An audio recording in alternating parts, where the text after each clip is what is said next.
सालों पहले वरुण पर्वत के पास एक राज्य बसा हुआ था। उस राज्य में एक बड़ा सा सांप मंदविष भी रहता था। बूढ़ा होने की वजह से वह आसानी से अपना शिकार ढूंढ नहीं पाता था। एक दिन उसने तरकीब सोची। वो तुरंत मेंढकों से भरे हुए एक तालाब के पास पहुंच गया। वहां वह दुखी सा होकर एक पत्थर के ऊपर बैठ गया। तभी पास के पत्थर पर बैठे एक मेंढक ने उसे देखा। उस मेंढक ने थोड़ी देर बाद सांप से पूछा, चाचा, क्या बात है? आज आप खाने की तलाश नहीं कर रहे हैं? अपने लिए भोजन नहीं जुटाएंगे? इतना सुनते ही सांप ने रोनी सी सूरत बनाकर मेंढक को कहानी सुनाई। सांप ने कहा, मैं आज भोजन की तलाश में किसी मेंढक के पीछे पीछे जा रहा था। अचानक से मेंढक ब्राह्मणों के झुंड में जाकर छुप गया। मेंढक को भोजन बनाने के चक्कर मैंने गलती से एक ब्राह्मण की बेटी को काट लिया, जिससे उसकी मौत हो गई। इससे नाराज होकर ब्राह्मण ने मुझे श्राप दे दिया। उन्होंने मुझे श्राप देते हुए कहा कि तुझे अपना पेट भरने के लिए मेंढकों की सवारी बनना पड़ेगा। इसी वजह से मैं इस तालाब के पास आया हूं।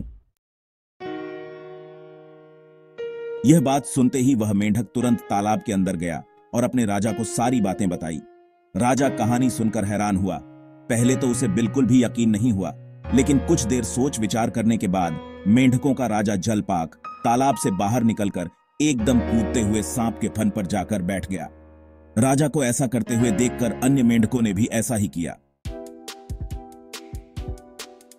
सांप समझ गया था कि मेंढक अभी मेरी परीक्षा ले रहे हैं। सांप भी बिना विचलित हुए आराम से सबको अपने फन पर कूदने दे रहा था और उन्हें घुमा रहा था। इसके बाद मेंढकों के राजा ने कहा, जितना मजा मुझे सांप की सवारी करके आया, उतना मुझे आज तक किसी की सवारी करके नहीं आया। मेंढकों का भरोसा जीतने के बाद अब धीरे धीरे सांप रोज मेंढकों की सवारी बनने लगा। कुछ दिन बाद चतुर सांप ने अपने चलने की गति थोड़ी धीमी कर दी। यह देखकर मेंढकों के राजा जलपाक ने पूछा, हे सर्प, तुम्हारी चाल इतनी धीमी क्यों है? इसके जवाब में सांप ने कहा, एक तो मैं बूढ़ा हूं और ब्राह्मण के श्राप की वजह से बहुत दिनों से भूखा भी हूं। इसी वजह से मेरी गति कम हो गई है।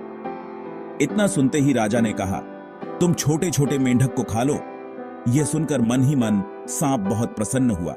उसने कहा, राजन, मुझे ब्राह्मण का श्राप है, मैं मेंढक खा नहीं सकता हूं, लेकिन अगर आप कहते हैं तो मैं खा लेता हूं। ऐसा करते करते वह रोज छोटे छोटे मेंढक खाने लगा और वह तंदुरुस्त हो गया।